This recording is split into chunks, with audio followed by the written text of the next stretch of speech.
একদিন আমার কাছে ১৫ বছর বয়সী ছেলে এসে হাজির হল। সে এমন একটি ইচ্ছা প্রকাশ করল যা শুনে আমি কিছুটা অবাক হয়ে গেলাম। এত অল্প বয়সে এতটা সাহসের সাথে নিজের মনের কথা বলতে পারা সত্যিই অদ্ভুত ছিল। আমি ভাবলাম তার কম বয়স ও সরলতার কথা বিবেচনা করে আমি চুপ করে থাকাই ভালো মনে করলাম। তবে তখনকার পরিস্থিতি এমন ছিল যে আমার হাতে কিছুটা অর্থের প্রয়োজন ছিল। আমি মনে মনে ভাবলাম, এই ছেলেটি তো আমার কোনো বিপদ ঘটাতে পারবে না। বেশিরভাগ সময় এ ধরনের ব্যাপার ২-১ মিনিটের বেশি স্থায়ী হয় না। তাই আমার জন্য এটি একটি সুযোগ হতে পারে যেখানে আমি উভয় দিক থেকেই সুবিধা পেতে পারি। আমার নাম পূজা। আমি ২৬ বছরের একজন স্বাধীন ও আত্মনির্ভরশীল মেয়ে, দেখতে বেশ সুন্দর এবং আকর্ষণীয়। ছোট্ট একটি শহরে থাকি যেখানে সবাই সবাইকে চেনে। আমার বাবা মা অনেক ছোটবেলাতেই মারা গেছেন, তাই একা থাকার অভ্যাস গড়ে তুলেছি। আমার জীবনে সাদামাটা জীবনধারার প্রাধান্য, আর নিজেকে নিয়ে গর্ব করার প্রয়োজন বোধ করি না।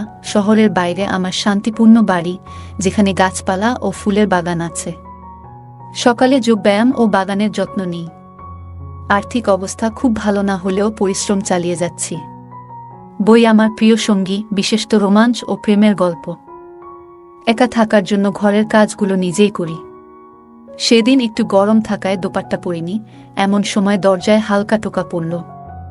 দরজা খুলতেই দেখি পাশের বাড়ির ছেলেটি, যার নাম রাহুল, দাঁড়িয়ে আছে। রাহুল মাঝে মধ্যেই আমার বাড়িতে আসে। আমাদের মধ্যে একটি ভালো বোঝাপড়া আছে। আমাদের বাড়ির আশেপাশে প্রায়ই একটি ছেলে ঘুরে বেড়াত, যার বয়স খুব বেশি হলে ১৫ বছর হবে। তার চোখে কৌতূহলের ঝিলিক ছিল, যা যেন অনেক কিছু বলতে চাইছিল কিন্তু প্রকাশ করতে পারছিল না।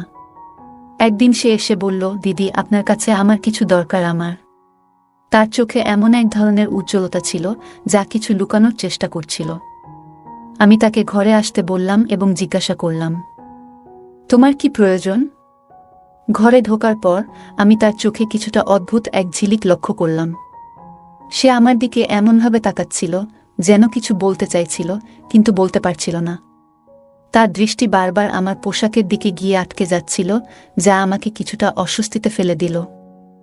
সৌজন্য বিনিময়ের পর সে বলল, আমি একা থাকি এবং আপনার সাথে একান্তে কথা বলতে চাই। আমি আপনাকে কোনো অসুবিধায় ফেলব না, বরং আপনার প্রয়োজন মেটাতে সক্ষম হব। আমি ছেলেটিকে মাথা থেকে পা পর্যন্ত একবার দেখে নিলাম। উচ্চতায় বেশ লম্বা হলেও বয়সে সে বেশ তরুণ। আমি তাকে বিনয়ের সাথে জানিয়ে দিলাম, তুমি এখনো খুব ছোট এবং আমি মনে করি না যে তোমার বয়স এই ধরনের কাজে উপযুক্ত। আমি এর মধ্যে নেই। কিন্তু সে হেসে বলল, আমি ছোটবেলা থেকেই অনেক অভিজ্ঞতা পেয়েছি। মাত্র ১ বছর বয়স থেকেই এই কাজ করছি। আমার কোনো পরিবার নেই, আমি একাই সবকিছু সামলাই। আমাকে বিশ্বাস করুন, আমি আপনাকে নিরাশ করব না, বরং আপনার প্রত্যাশা পূরণ করতে সক্ষম হব। তার কথা শুনে আমি সত্যিই অবাক হয়ে গেলাম। সেই ছোট্ট ছেলেটি একা একা এত কিছু কিভাবে বলতেছে বুঝতে পারছিলাম না। আমি জিজ্ঞেস করলাম, তোমার বাবা মা কোথায়? সে বলল, আমি একা, বাবা মা নেই। অনেক ঘুরে বেরিয়েছি, তবে এবার এই কাজ শুরু করেছি এবং ভালোই চলছে। এখন আমি কাজটা আরও বড় করতে চাই, তাই আপনার সাথে কথা বলতে এসেছি। যদি আপনি সাহায্য করেন তবে আপনার উপকারে আসব। তার এই কথা শুনে আমি অবাক হলাম। আসলে আমারও এমন একজন সহকারীর প্রয়োজন ছিল যে ছোটখাটো কিছু কাজ সামলে দেবে, আর সেও আমাকে এমন প্রস্তাব দিয়ে দিল। পরের কথাটা ছিল, যদি তার সাথে চুক্তি করি তবে প্রতি মাসে কিছু অর্থ পাব, যা আমার জীবিকার জন্য বেশ সহায়ক হবে।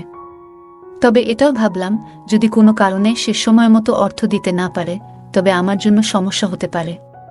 তবে সে ছিল মাত্র ১৫ বছরের এবং সহজেই তাকে আমার প্রয়োজন অনুযায়ী পরিচালনা করতে পারব। তাই নিজের সুবিধা বিবেচনা করে চুক্তি পাকাপাকি করলাম। আমিও একা ছিলাম, তাই দোকানটি তাকে ভাড়া দিয়ে দিলাম। সে বলল, দোকানেই সে থাকতেও চায়, কারণ তার আপনজন বলতে কেউ নেই। এতদিন রাস্তার উপর কাজ করত, এখন দোকানেই সেটি চালাবে। এতে আমারও আপত্তির কিছু ছিল না। ঠিক আছে, শুধু সময়মতো টাকা দিয়ে দিও, বললাম তাকে। এরপর সে দোকানে নারীদের ব্যবহারের কিছু জিনিসপত্র নিয়ে এসে সাজিয়ে রাখল। দেখতে পেলাম মাত্র কয়েক দিনের মধ্যেই তার কাজ বেশ ভালোই জমে উঠেছে। সারাদিন দোকান খোলা রাখত, আর অনেক মহিলারা তার দোকানে জিনিস কিনতে আসতেন। রাত হলে দোকানেই ঘুমিয়ে পড়ত। দীর্ঘদিন ধরে দোকানটি ফাঁকা পড়েছিল। আগেও কয়েকবার দোকানটি ভাড়া দিয়েছিলাম, কিন্তু কেউ বেশি দিন এখানে থাকতে পারত না। সবাই বলতো যে এই জায়গাটা ব্যবসার জন্য উপযুক্ত নয়। এমনকি ভেবেই নিয়েছিলাম এই দোকানটি আর কেউ ভাড়া নেবে না, কিন্তু এই ছেলে শুধু ভাড়াতেই নেয়নি, বরং দোকানটি চালিয়েও বেশ জমিয়ে তুলেছে। আশ্চর্যের বিষয় হল, সে দোকানে নারীদের জন্য জিনিসপত্র রাখত, আর মহিলারাই তার ক্রেতা হয়ে আসতেন। দোকানের কাজের পাশাপাশি সে আমার ছোটখাটো কাজগুলোতেও সহায়তা করত। বেশ কর্মঠ এবং বুদ্ধিমান ছিল সে। দোকানে আসা ক্রেতাদের প্রতি তার আচরণ বেশ সদয় ছিল, আর জিনিসপত্রগুলো সুশৃঙ্খলভাবে সাজিয়ে রাখত, যা আমাকে বেশ মুগ্ধ করেছিল। তার দায়িত্ববোধও সময়ের সাথে বেড়ে যাচ্ছিল। প্রতিটি জিনিস অত্যন্ত যত্ন সহকারে পরিচালনা করত, ক্রেতাদের সেবায় মনোযোগী ছিল, এবং তার কাজকর্মে ছিল এক ধরনের সততা ও পরিপাটি ভাব। সে নিয়মিত তার ব্যবসা উন্নতির দিকে নিয়ে যাওয়ার জন্য নতুন নতুন আইডিয়া নিয়ে আসত। নতুন কিছু কৌশল প্রয়োগ করেছিল, যার ফলে দোকানের বিক্রিও বাড়তে শুরু করে। কিছু সময় পর আমাদের মধ্যে বন্ধুত্ব গড়ে উঠল, আর আমার ছোটখাটো কাজে আমাকে সাহায্য করত। যখন খাবার একটু বেশি তৈরি হতো, তখন সেটি দোকানে পাঠিয়ে দিতাম। দোকান আর বাড়ির মাঝে ছোট্ট একটা দরজা ছিল, প্রয়োজন হলে সেই দরজা খুলে রাহুলের সাথে কথাও বলতাম। ধীরে ধীরে আমাদের মধ্যে সম্পর্কের গভীরতা বাড়তে লাগল। আমি নিজেও একাকী ছিলাম, তাই রাহুলের সঙ্গ পেয়ে অনেকটাই ভালো লাগছিল। আসলে আমার কোনো সন্তান ছিল না, আর আমার স্বামী নরেশ হৃদরোগে আক্রান্ত হয়ে শয্যাশায়ী ছিলেন। সংসার চালানো বেশ কঠিন হয়ে পড়েছিল। কেউ কেউ মাঝে মাঝে সাহায্য করলেও দোকান থেকে আসা টাকাটা আমার জন্য বেশ সহায়ক ছিল। তাই রাহুলের সাথে সম্পর্কটা ঘনিষ্ঠ রাখার চেষ্টা করছিলাম, যেন সে দোকান ছেড়ে না যায় এবং আমার এই ছোট্ট আয়ের উৎসটিও বজায় থাকে। তবে আমি জানতাম না যে ছেলেটিকে আমি ছোট্ট এবং সরল মনে করেছিলাম, সে এতটা সহজ সরল নয়। আমাদের সম্পর্কের গভীরতা বাড়তে থাকলে আমি তাকে আমার বাড়ির ভেতর আসার অনুমতি দিলাম। ছোট ছোট কাজের জন্য সে আমার বাড়িতে চলে আসত, আর বাকি সময় দোকানেই কাটাত।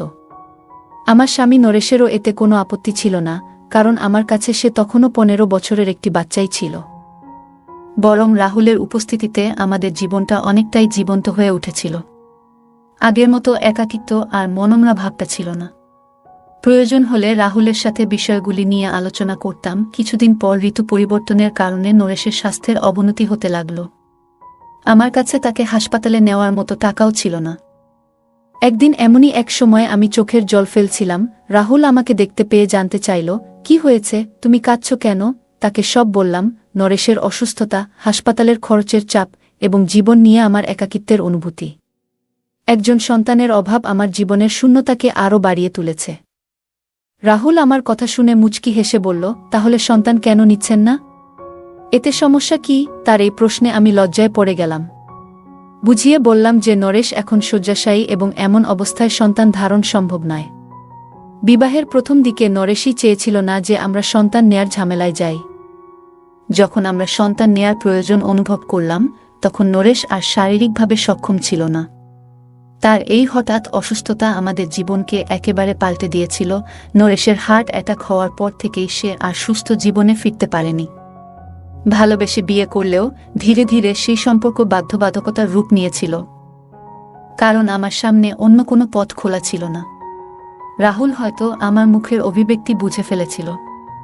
সে বলল, আপনাকে চিন্তা করতে হবে না, আমি তো আপনার পাশে আছি। শীঘ্রই আপনার সব সমস্যা দূর হয়ে যাবে। রাহুলের কথায় আমার মুখে হাসি ফুটে উঠল। সে একাই এত সাহসী যে প্রতিটি সমস্যার মুখোমুখি হতে পারে। আর আমি এত বয়স পেরিয়ে এসেও সাহস জোগাতে পারিনি।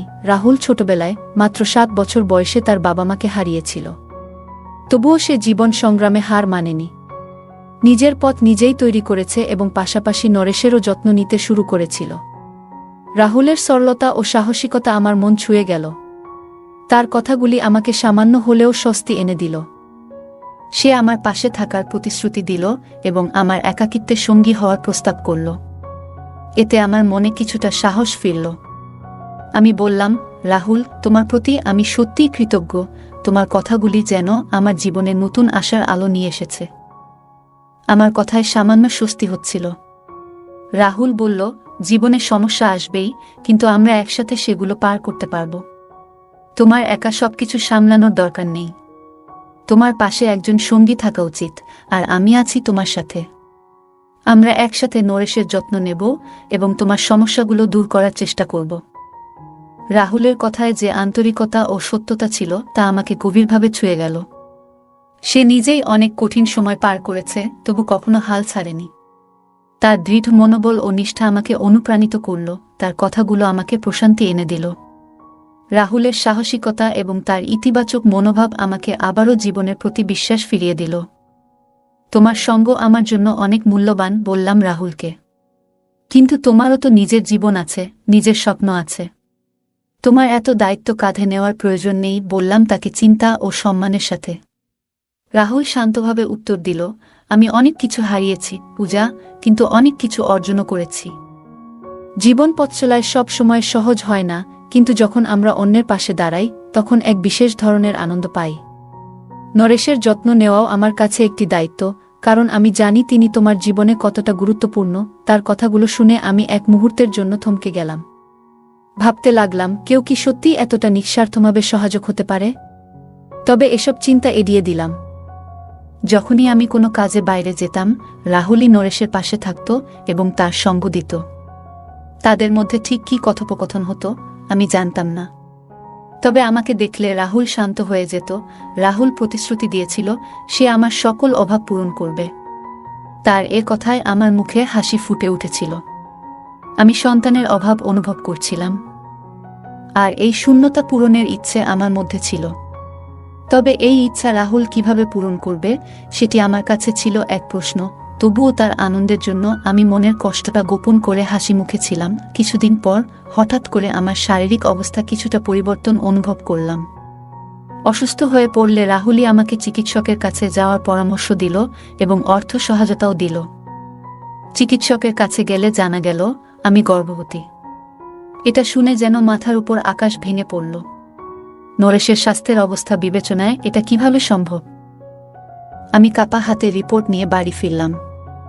ভয় নিয়ে নরেশকে বিষয়টি জানালে সে মুচকি হেসে বলল, এটা তো। নরেশ এসে বলল, সম্ভবত আমি এখন একজন সন্তানের বাবা হওয়ার জন্য প্রস্তুত। যদি ঈশ্বর আমাদের এই সুখবর দিয়ে থাকে তাহলে একে হাসিমুখে গ্রহণ করো। নরেশের কথায় আমি অবাক হয়ে গেলাম। সত্যিই কি আমি নরেশের সন্তানের মা হতে যাচ্ছি? এটা বিশ্বাস করা কঠিন ছিল, কারণ তার স্বাস্থ্যে কোনো বড় উন্নতি দেখা যাচ্ছিল না। তবে আমি মেনে নিলাম যে হয়তো আমি নরেশের সন্তানের মা হতে চলেছি। এরপর থেকে নিজের যত্ন নিতে শুরু করলাম, আর রাহুলও এটা জানতে পেরে ভীষণ খুশি হল, যেন তার নিজেরই বাড়িতে নতুন অতিথি আসছে। দোকানের কাজ থেকে ফ্রি হলে রাহুল প্রায়ই আমাদের বাড়িতে চলে আসত। সে নিজেই নরেশের যত্ন নেওয়ার দায়িত্ব নিয়েছিল এবং আমাকে স্বস্তি দিতে নানা কাজে সাহায্য করত। এমনকি আমার জন্য ফল ও জুস নিয়ে আসত। তার দোকানও ভালো চলছিল, আর দিনগুলো এভাবেই কেটে যাচ্ছিল। অবশেষে 9 মাস পরে আমি একটি সুন্দর শিশুর জন্ম দিলাম। মজার বিষয় হল, শিশুটি আমার বা নরেশের মতো দেখতে নয়, বরং অনেকটা রাহুলের মতো লাগছিল। আমি কখনো শিশুর মুখের দিকে তাকাতাম, কখনো রাহুলের দিকে। হাসতে হাসতে রাহুল বলল, আপনি তো আমাকে এত দেখেছেন যে আপনার বাচ্চাটাও আমার মতো হয়ে গেছে। কথায় তো আছে, মা যদি গর্ভাবস্থায় কাউকে বেশি দেখে, সন্তানও অনেক সময় তার মতো দেখতে হয়। রাহুলের এই কথায় আমি লজ্জায় মাটিতে মিশে গেলাম। এত কম বয়সে তার এসব বিষয় জানা দেখে অবাক হলাম। আমার কোলে সন্তান আসায় আনন্দে আমার মন ভরে উঠল। বাড়িতে ফিরলে মনে হচ্ছিল জীবন যেন নতুন করে বেঁচে উঠেছে। কিন্তু সন্তান হওয়ার পর ব্যয় অনেক বেড়ে গিয়েছিল, আর বুঝতে পারছিলাম না কিভাবে সব সামলাব। তখন রাহুলই আমাকে সাহায্য করতে লাগল। সন্তানের খরচের দায়িত্ব সে নিয়েছিল। আমাদের জন্য সে মোটেই অপরিচিত ছিল না। আমি তাকে ছোট ভাইয়ের মতোই আপন ভাবতে শুরু করেছিলাম। তার জন্যই আমাদের অবস্থা এখন অনেক ভালো। ভাবলাম তাকে ছোট্ট একটা ধন্যবাদ জানানোর জন্য তার প্রিয় খাবারগুলো রান্না করে খাওয়াবো। রাহুল আসার আগে আমি বাচ্চাটিকে ঘুম পাড়িয়ে আমি রান্নাঘরে কাজে লেগে পড়লাম। কিছুক্ষণ পর রাহুল এলো, তার মুখে মিষ্টি হাসি। আমি তাকে সাদরে অভ্যর্থনা জানিয়ে খাবার পরিবেশন করলাম। রাহুল খেতে খেতে বলল, আপনি দারুণ রান্না করেছেন। আপনার সাহায্য করতে পেরে আমি সত্যিই খুশি। তার কথাগুলো শুনে আমার মন ছুঁয়ে গেল। আমি বললাম, রাহুল, তোমার সাহায্য ছাড়া আমার জন্য জীবনটা অনেক কঠিন হতো। সে বিনয়ের সাথে বলল, আমি যতদিন আছি আপনার কোনো অভাব হবে না। তার কথাগুলো আমাকে আরও আশ্বস্ত করল। রাহুলের সহায়তা ও সমর্থন আমাকে ও আমার সন্তানকে এক নতুন শক্তি দিল। সময়ের সাথে সাথে আমার ছেলের সাথে আমার জীবনেও একটা স্বাভাবিকত্ব চলে এলো। যদিও রাহুলের সাহায্য সবসময় অমূল্য ছিল, তবু আমি নিজের পায়ে দাঁড়ানোর চেষ্টাও করছিলাম। কিছুদিন পর যখন আমার সন্তান 6 মাস বয়সে পৌঁছালো, হঠাৎ জানতে পারলাম আমি আবার মা হতে চলেছি। এক মুহূর্তের জন্য অবাক হয়ে গেলাম, এত দ্রুত আমি আবার মা হতে যাচ্ছি। আমার মনে এক ধরনের আতঙ্ক জন্মালো, এই নতুন সন্তানের দায়িত্ব কিভাবে পালন করব। আমার প্রথম সন্তানও তো এখনো ছোট, আর নরেশের দায়িত্বও তো আমাকে পালন করতে হচ্ছে। আমার চিন্তা দেখে নরেশ বলল, ঈশ্বর আবারও আমাদের আশীর্বাদ দিতে চলেছেন, এতে ভয় পাওয়ার কিছু নেই। আমাদের প্রথম সন্তান যেমন এসেছিল তেমনই দ্বিতীয়টিও আসবে। আমি মাথা নত করে বললাম, আমাদের দায়িত্ব সবই রাহুলের কাঁধে। সে আমাদের কিছু না হলেও তার সাহায্যেই আমরা দাঁড়িয়ে আছি। এরই মধ্যে আমাদের দ্বিতীয় সন্তানও এলো, আর আমি 2 সন্তানের দায়িত্ব পালনে ব্যস্ত হয়ে গেলাম। আমি এত ব্যস্ত ছিলাম যে নরেশের দেখভালের সময় পেতাম না, যা পুরোপুরি রাহুলের উপর নির্ভরশীল হয়ে পড়েছিল। রাহুলের সঙ্গে আমার গভীর বন্ধুত্ব গড়ে উঠেছিল, যেখানে আমরা সব কথা শেয়ার করতাম। সারাদিন সন্তানদের সামলে রাতে ক্লান্তিতে ঘুমিয়ে পড়তাম, আর রাহুল অনেক সময় সন্তানদের ঘুম পাড়াতো।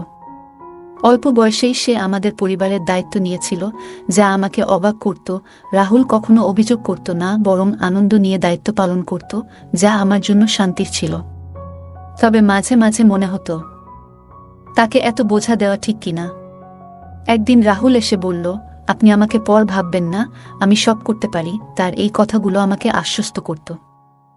3 সন্তানের মা হয়ে আমার জীবন বদলে গিয়েছিল। ভেতরের পুরনো খালি ভাবটাও মুছে গিয়েছিল। এই বাচ্চাগুলো আমাকে দাও, তুমি শান্তিতে ঘুমাতে পারবে, রাহুল হাসি মুখে বলল। আমি খুশি মনে বাচ্চাগুলো ওর হাতে তুলে দিলাম। সে প্রতিবারের মতো আমার জন্য দুধ নিয়ে এসেছিল। আমার দিকে দুধের গ্লাস বাড়িয়ে দিয়ে বলল, তোমার নিজের যত্ন নাও। আমি গ্লাস হাতে নিলাম আর তাকে ধন্যবাদ জানালাম। সে বাচ্চাদের নিয়ে চলে গেল। দুর্ভাগ্যক্রমে আমার হাত ফসকে গ্লাসটি পড়ে ভেঙে গেল এবং আমার কাজ বাড়ল। আমি তাড়াতাড়ি ঘর পরিষ্কার করলাম এবং ক্লান্ত শরীরে বিছানায় শুয়ে পড়লাম। কিছুক্ষণ পরেই আমার মনে হলো, যেন কেউ আমার ঘরে এসে উপস্থিত হয়েছে। আমার শ্বাস বন্ধ হয়ে আসছিল। মনে হচ্ছিল কেউ ঘরে ঢুকে পড়েছে। হঠাৎ বোধ করলাম কেউ যেন আমার বিছানার কাছে এসে উপস্থিত হয়েছে। ভয়ে আমি চিৎকার করে উঠলাম, আর আমার আওয়াজে নরেশও জেগে উঠল। আমি তাড়াতাড়ি ঘরের আলো জ্বালালাম, আর তখন যা দেখলাম তাতে আমার হাত পা ঠান্ডা হয়ে গেল। পাড়ার একজন লোক আমার দিকে তাকিয়েছিল। প্রথমে সে বিব্রত হয়ে কিছুক্ষণ চুপ রইল, তারপর বলল, আমি তো কিছু করিনি। তোমার স্বামী আমাকে নিজেই অনুমতি দিয়েছিলেন, যেন আমি প্রতিদিন এখানে এসে সময় কাটাতে পারি।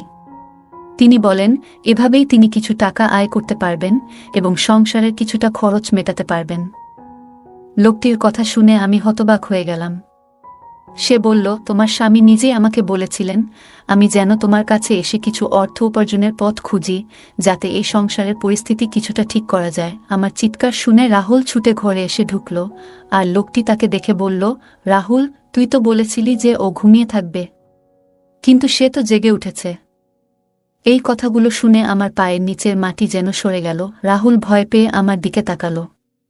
আমি বুঝতে পারছিলাম না ব্যাপারটা আসলে কি। লোকটি অসন্তুষ্ট হয়ে গালিগালাজ করে বের হয়ে গেল। আমি বিরক্ত হয়ে রাহুলকে জিজ্ঞেস করলাম, এটা সব কি হচ্ছে? তখন রাহুল বলল, আপনার স্বামীর কাছে এই ঘর চালানোর মতো টাকা ছিল না। এজন্য তিনি আমাকে বাধ্য করেন আপনার ব্যাপারে সিদ্ধান্ত নিতে। যখন কেউ ক্রেতা আসত, আমি আপনার সন্তানদের নিয়ে যেতাম এবং দুধে ঘুমের ওষুধ মিশিয়ে আপনাকে ঘুম পাড়িয়ে দিতাম। তারপর ক্রেতা আর চলে যেত। এই 3টি সন্তানও ঠিক একই ধরনের একজন ক্রেতার। কারণ নরেশ ভাই পিতা হওয়ার মতো সক্ষম নয়। রাহুল বলল, আমি আপনার সাথে কিছু খারাপ করিনি। যেটা আপনার স্বামী বলেছিলেন আমি সেটাই করেছি। আমি আপনাকে আপনার স্বামীর অনুমতি নিয়ে বিক্রি করেছিলাম। রাহুলের কথায় আমার পুরো রক্তক্ষরণ শুরু হলো। আমি অসুস্থ বোধ করছিলাম। আমি অবাক হয়ে নরেশের দিকে তাকালাম, সে চোখ এড়িয়ে যাচ্ছিল। পরে সে বলল, আমার অসুস্থতার কারণে বাড়ির পরিস্থিতি খারাপ হয়ে গেল। আমি তোমাকে সন্তানও দিতে পারিনি। অর্থাভাব দেখা দিল। এই সব দেখেও আমার হৃদয় কষ্ট পাচ্ছিল, কিন্তু আমি কিছু করতে পারলাম না। তাই যখন আমাকে বোঝা গেল রাহুল কি করছে, তখন আমি বললাম, প্রতিদিন তুমি তাকে কোথাও বিক্রি করে দাও। আমি তো ঘুমের ওষুধের কারণে কিছুই বুঝতে পারিনি। রাহুল এসে ক্রেতাকে নিয়ে আসত এবং সকাল হওয়ার আগেই ক্রেতা চলে যেত। সন্তান হওয়ার কারণে তুমি খুশি হয়ে গিয়েছিলে এবং আমাদের জীবনযাত্রাও পাল্টে গিয়েছিল। আমি শুধুমাত্র এটা চাইতাম। নরেশের কথা শুনে আমি মাথা ধরেছিলাম। আমি বিশ্বাসই করতে পারছিলাম না যে আমার স্বামী আমার উপর এত বড় অত্যাচার করেছে। ঘরের পরিস্থিতি পরিবর্তনের জন্য এবং সন্তানদের জন্য রাহুলের সঙ্গে মিলে তিনি আমার জীবনকে এভাবে বিক্রি করেছেন। আমি কাঁদতে লাগলাম। যখন কান্না থামিয়ে কিছুটা শান্ত হলাম, আমি রাহুলের সামনে হাত জোর করে বললাম, আমাদের জীবন, তুমি চলে যাও। তোমার আসার আগে আমরা অভাবে কাটালেও আমার স্বামী কখনো আমার সম্মানের সাথে খেলা করেনি। তার মনে কখনো এমন চিন্তা আসেনি। আমি বুঝতে পারছি তোমার শিক্ষার কারণে এমন হয়েছে। তুমি যে নারীদের নিয়ে একটি বিশেষ ব্যবসা শুরু করেছ, সেটা একটা উপায়। এইভাবে তুমি নারীদের দুর্বলতা কাজে লাগাচ্ছ। আমি রাহুলকে অবিলম্বে দোকান খালি করতে বললাম এবং তার হাত থেকে আমার 3টি ছোট সন্তানকে করে নিলাম। তারা আমার সামনে দাঁড়িয়েছিল, কিন্তু তাদের বাবার পরিচয় আমার কাছে অজানা ছিল। আমি নিজেকে খুব বোকা মনে করছিলাম যে এতদিন আমি বুঝতে পারিনি যে এই সন্তানগুলো আমার স্বামীর নয়। কেন আমি তাদের দুজনের হাতে এইভাবে প্রতারিত হলাম, সেটা ভাবতেই আমার মন চুপসে যাচ্ছিল। রাহুলের জন্য আমার এই সমস্যার সূচনা হয়েছিল, তবে নরেশও দায়ী। কিন্তু আমি কি করব? আমি তো নরেশের সাথে বিয়েটা করেছি এবং তার পরিস্থিতি এমন ছিল যে আমি তাকে ছেড়ে যেতে পারিনি। তাই বাধ্য হয়ে আমি তার সাথে জীবন কাটাতে শুরু করলাম। রাহুল দোকান ছেড়ে চলে গেল। আমি সেখানে কিছু টাকা জমা করে নারীদের জিনিসপত্র নিয়ে দোকান চালানো শুরু করলাম।